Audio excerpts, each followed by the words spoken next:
C'est le système Kabila. C'est le système Kabila qui maintient le pays. Nakati ya bobola, ya souffrance, ya occupation, constitution et pesi bana ya mboka droit ya se manifester. Mais ministre de l'Intérieur, Yazaya Nani, il y a IDPS qui se lève pour empêcher marche wana. Empêcher marche wana. Mais tellement que la souffrance y a peuple. Ici, tu as la logique, peine application y article 5. La souveraineté ezali ya peuple. Il y a souveraineté ezali, il y a autorité de fait. Ezali à peuple. Très chers internautes, je sais que vous êtes nombreux partout dans le monde, vous nous suivez. Aujourd'hui, ça fait plaisir d'être avec parmi Oyoba Kokamba et Lisanga Lamuka. Tous en amont Mboka Michel Mangala Obino Moko bien en ligne partout au monde agaye Mbote Mboka. Mbote ndeko journaliste. Tout le monde est en bonne santé. Oui, nous sommes là, nous sommes au front pour que tout Bundara bitumba Mboka Oyo. Oyo ba ennemi ya mboka oyo ba occupant ya mboka oyo balingi kotika Congo kimiate lelo bino moko boza komona soko keina wenze madeso e mati madeso ezalaki na 1300 francs congolais lelo na gouvernement ya Kabila na Chilombo lelo sakombi ya madesu ekomi na ba place mususu 2800, ba place Moussousou, 3000, ba place Moussousou, 3200. Donc c'est pour dire que le pays n'est pas gouverné. Sauf que même dans le secteur de transport, malgré tout le monde chauffeur a pris naïe. Donc c'est pour dire que l'État n'existe pas. L'État n'existe pas. À l'est de la République démocratique du Congo, il y a l'insécurité, il y a la il y a la guerre là-bas. À Kinshasa ici, il y a le phénomène Kuluna. Donc c'est pour dire que le pays va mal. Ndiko to songina o Italie bongo marche na biso marche o la moka organisé qui lundi to moni marche salamine na ba province ebele na kati ya République démocratique du Congo bilan marche na bino ekozala nini. Ndeko na ngonga o na ko pesa ona no bilan te parce que si lelo o toza toujours ko enregistrer baka na ko yebisa o ke yai beaucoup de cas blessés. Beaucoup bato babukani bato bazoki bato bazui ba choc. Pourquoi? Pour na bavir il y a la police, il y a monsieur Kabila na monsieur Chilombo. C'est par là que je voulais vous dire que dans la désordre de Oyezana Katiamboka, au moins on appelle même Tinaka la police. Il y a la police républicaine. Parce que nous avons vécu ça. Et nous sommes conscients de tout ce que nous sommes en train de dire parce que nous avons vécu ça. Kolongwa Kingasa Nyasuka, Tiko Komana bonhomme. T'as la discipline à la police. Très bien. Voir même bateau Bayembi Nzembo, Boma député Tika policier, Boma député Tika policier. Ça signifie quoi? Ça signifie que police Oyo Bayebaki a changé. Ko boma, ko maltraité, ko beta, ko kanga ba Congolais.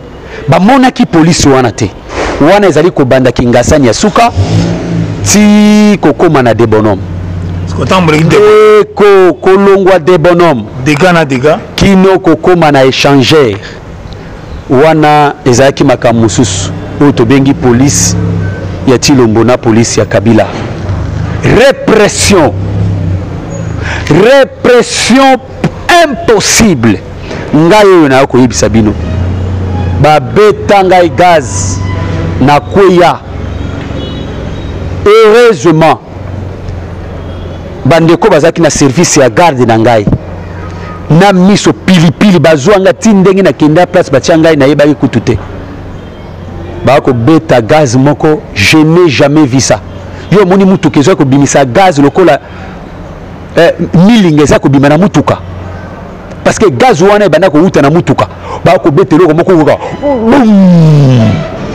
ebimisi lokola milinga ya kobima na kati ya mutuka ndeko milinga na kobima chocolat ceux qui violet ceux qui chocolat pembe donc ba couleur ebele ndeko ebeta ngai na koya bagadu wana balokota ngai bakenda na ngai ndeko yeko sala yeko beta awa yeko mata awa yeko sala moto na motema yeko kangayo awa na mongongo.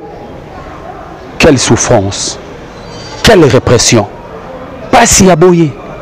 Pourquoi? Or notre peuple a dit consigne à leader naïe va s'attaquer les locaux à mototé ba bamba policier libangate ba lata ba masque pour na komi battre la contre la maladie à corona. Peuple wana atosi ndeko ba image ezali tala même temps que commune échanger population na libangate population azali koyemba kaka ba chanson ya révolution. Vous comprenez? Mbala moko ordre et outil ce qui est pas yanani to bandi ko yoka kaba bandi ko lancer ba gaz lacrymogène bato bazoki bato babukani bato bazu ba dérangement kaka po na la police ya Tilombo na Kabila oyo enyokoli lisusu ba congolais ba congomani. C'est pourquoi to ko yebse pas ba congolais que bamboka nyonso tomona ekoma ko vivre malamu na koko zandakisa ba pays ya vieille démocratie ezalaki te ke ba politique basalaki pour que mboka ne koma bongo soki ba politique basalaki mais ezalaki pona population na pression ya population nde ezalaki ke ezongisa ba politique na nzela pour que mboka na biso ezonga na nzela ba politicien bazonga na nzela esengeli peuple au maintenir pression ndenge osalaki tosalaki pression moko gentil mais tozali kosenga kotika pression wana te esengeli ke pression wana ko continuer jusqu'à ce que notre peuple a kozwa souveraineté na ye parce que eloko oyo tozali koluka souveraineté ya peuple parce que ndenge balingi kolekisa Ronsard Malonda Ronsard Malonda azali na ye kaka fruit. Or le problème ce n'est pas le fruit, le problème c'est l'arbre. Nzete ndinani ndeko il faut s'attaquer na nzete ndinani ndeko yo lingi na yebisa onini mais nzete ndinani yo lingi na yebisa onini mais biso to lingi ko ba nzete tokola nga Michel Mangala na bangaka te nzete c'est le système Kabila, c'est le système Kabila qui maintient le pays na kati ya bobola ya souffrance ya occupation ou evandi. C'est le système Kabila. Mais nzete yango wana. C'est pourquoi moi je demande à notre peuple de finir. Il faut qu'on kata nzete wana. Nzete wana esengi ke ekufa. Or pour que nzete wana ekufa, il faut to timola yango na racine. Nde nambuma wana parce que Malonda za na eka ambuma. Malonda akopesa elengi ya mbuma wana kaka oyo nzete eza kopesa ye. Est-ce que tu comprends ça? Donc, parce que nzete wana eza nzete déjà toyebi depuis 2006 et nzete à tricherie. 2011 nzete à tricherie. 2018 nzete à tricherie. Vous comprenez? C'est pourquoi Malonda perd aux la fruit à tricherie. Le problème n'est pas Malonda. Le problème c'est l'arbre que nous devons dépouiller de cet arbre-là et jeter cet arbre-là pour planter arbre moussoussou pour que ça va bon fruit. C'est pourquoi on dit Bissotolobi que il faut de vraies réformes. Pas réforme parce que non, nous ne sommes pas là, nous ne sommes pas dans cette histoire. Voilà le discours il y a FCC Wanate Oba Poste, non. Tout ça n'a pas poste. Mais réforme, basala pe réforme o Kabila sala qui pour changer constitution en 2011 et ça qui réforme alongoli constitution scrutin na 2 tours pas comme sango na un seul tour oyo nani comment il s'appelle encore ancien président de l'Assemblée nationale nani Obeminako na Sakata ba ko sala mais ça réforme mais réforme bidon il y a tricherie réforme pour protéger les lèvres c'est de tel type tala mboka ndenge tambolia mboka etamboli bongo so on a même ba loi bateye ba loi sur mesure na mboka nini oyo ancien président ba ko futa ye plus de $600,000 na mboka nini 600 millions $600,000 par mois na mboka nini oyo kango dans quel pays c'est pour dire que ba ko tailler ba loi sur mesure pour protéger un individu et un groupe na ba koliti na ye ba mo pape na ye tango ya ba mo pape seleki très bien ozako yoka tango ba mo pape seleki yango moni biso tolobi que il faut tozongisa pouvoir na maboko ya peuple l'article 5 de notre constitution.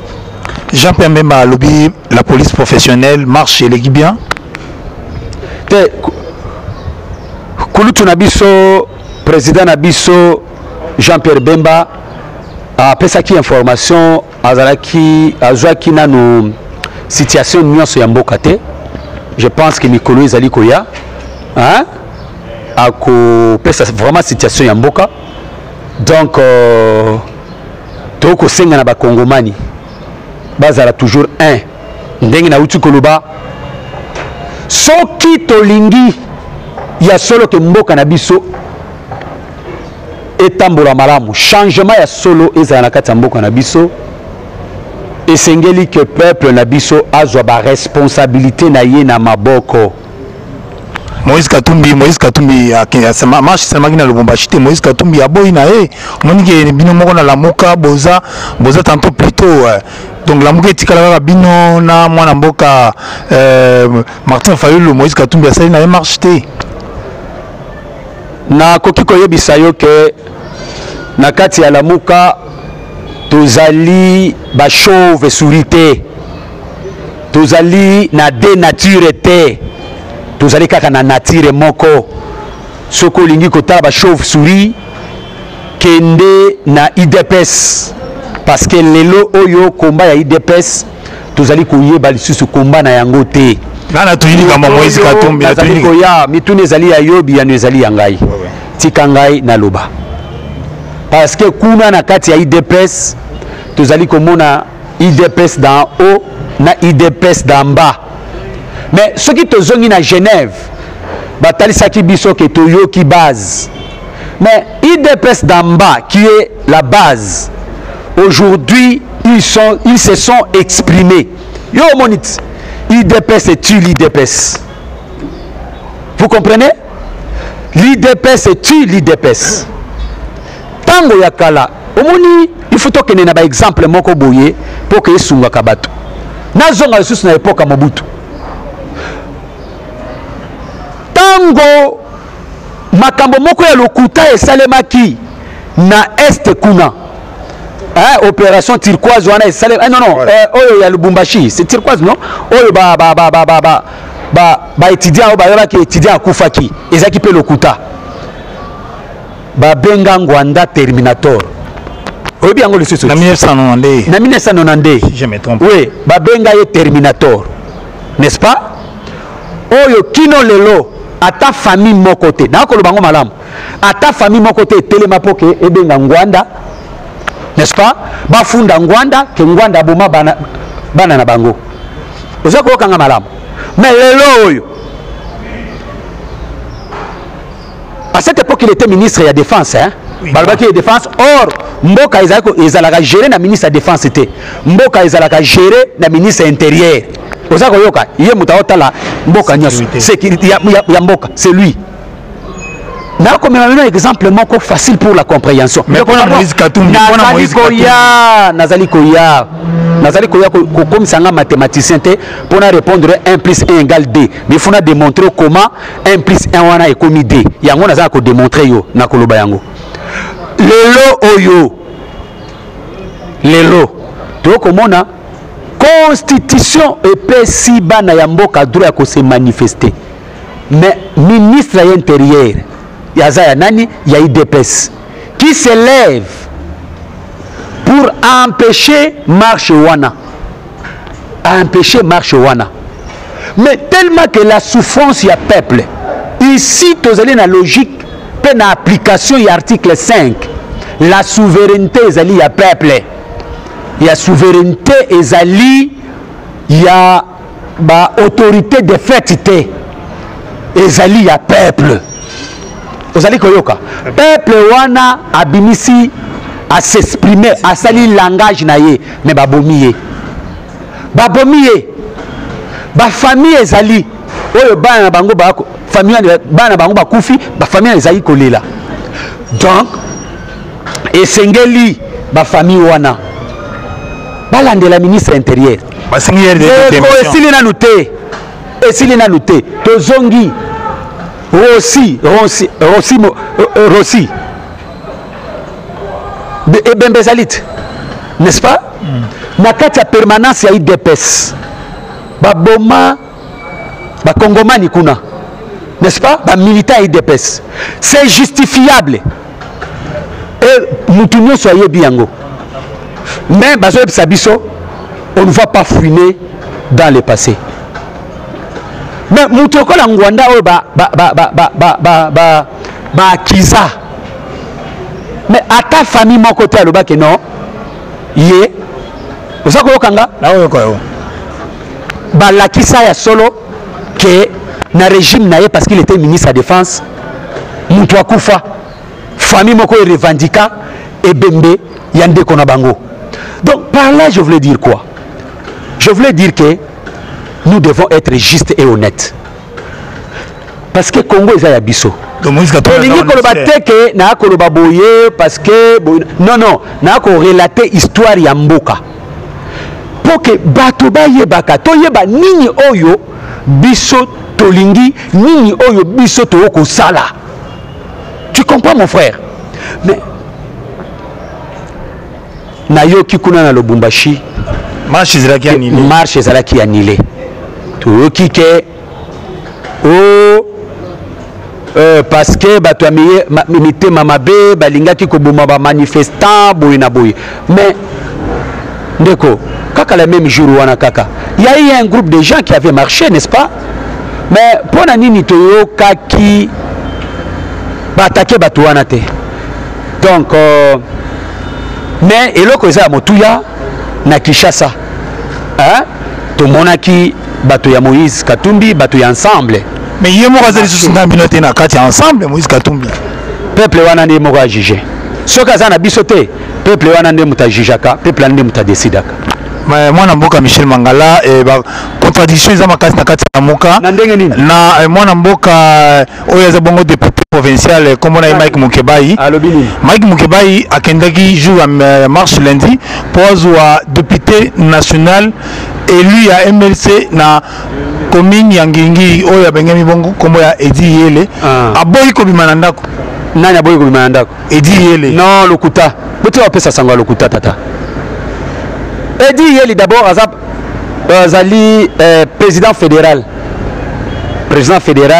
il y a MLC azalaki na charge ya komema bato kolongwa kuna ti kokoma na lié na triomphal lié à shit mais na koyebisa yo babeta bango bagaz na 7h30 bapanzi bango soza koyoka bapanzi bango pe na koyebiso ke biso na Mike Mukebai to marchaki na Kinshasa na sukati or Edi Yeli yenda lingaki ko marcher côté ya Bayaka kino na triomphal Mike Mukebai biso tozalaki ni kuna na Kinshasa na sukati to marcher na ensemble botika kopesa sango ya lokuta ezali bato oyo na koyebiso bosala G ya FCC na kashite Parce que la GFCC cachité. On pense que la Mouka est tirée à Bino, Batouoli dans les médias, mais grand acteur et la Mouka tout le monde a engagé sur ce déco. Biso, il y a solo tous à quoi engager la Mouka, Toboïté. Peut tous à quoi engager Batonyon so Oyo Bazali na changement. Bato Oyo Balingi, ko boutre dehors, ba occupant. Ngai Michel Mangala. Na kolobango malamu ngai Michel Mangala. Moto nyonso aliko bundisa ba occupant azali moto na ngai na ko soutenir moto wana parce que na ko linga te ata mokolo moko te mboka oyo ba occupant ba diviser ba congolais ndeko tika na yebisa yo yebi ke bato wana ba occupant wana ba lingi ko tia biso na kata mobulu ba diviser biso bana mboka tango ba election esalamiki oyoka ki makambo ya tribalisme oyoka ti tango mama makambo oyo ya IDPS akosalaka awa ya kosalaka ba désordre belé ba ekokotisa oyo makambo ba tribalisme biso tango to bandaki koloba ba vérité pona mboka oyo babenga biso nani ezali ba tribaliste ezali je ya ba occupant ndeko so ezali chrétien te limbisa ngai me ngai nazali chrétien na koyebisa yo boye oyebi pona nini Adam akabwanaki na Nzambe pour un temps pour que Nzamba ya ko racheter lisusu Adam akotaki epa ya Ève aye ko semer doute epa ya Ève est-ce que réellement Nzamba yebisaki bino ke soki olie mbuma oyo yo kokufa talele maloba elengi yo kama maloba elengi ayebi ke soki yo olie mbuma oyo okofungwama miso okoyeba makambo nyonso omoni doute oyo occupant akotisi bana ya mboka yango tokoyosa bakongomani bana ya mboka botika koyoka ba je ya bosala ba je ya eta moyini je ya ba occupant divisé pour mieux régner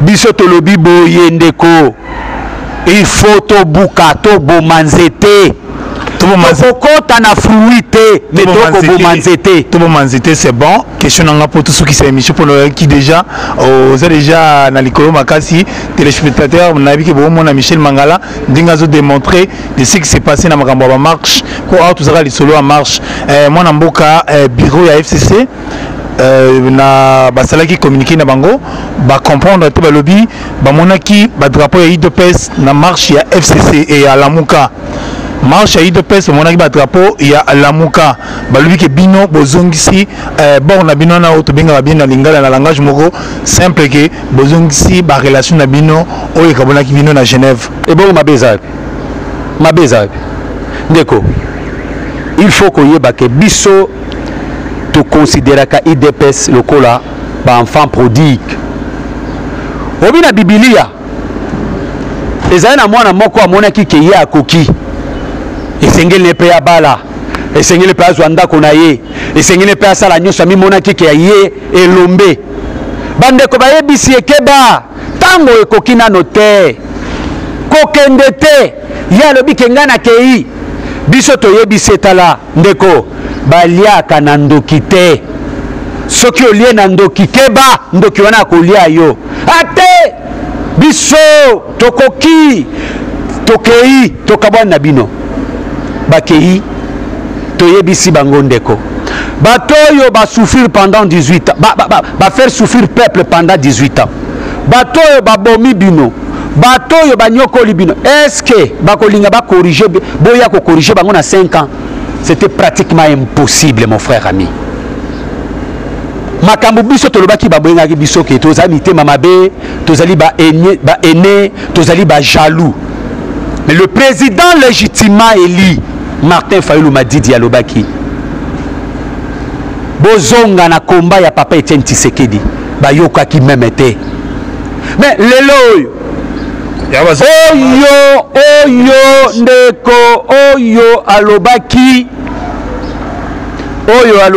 oyo akoyebisa biso tokabwana na Kabila azali ndoki mais lelo oyo bakomi ko reconnaître la vérité des urnes obi la vérité des urnes ezali nini la vérité des urnes est à l'article 5 de notre constitution souveraineté na maboko ya peuple ndenge bango bazongi na kati ya ndako so bazongi na ndako biso tokoyamba bango mais ndeko yoka eloko mona ngala loba zelanga nanu na koloba az base ya IDPS lelo ezongi na komba ya le président Eli mais bato oyo balie biftek bato oyo bazali na mwamba na monoko donc c'est-à-dire l'IDPS d'en haut tokoyeba nature na bango te bazali ko na de nature yango tokoyebisa base wana oyo bango balobaki na Genève ke toyoki base lokola base wana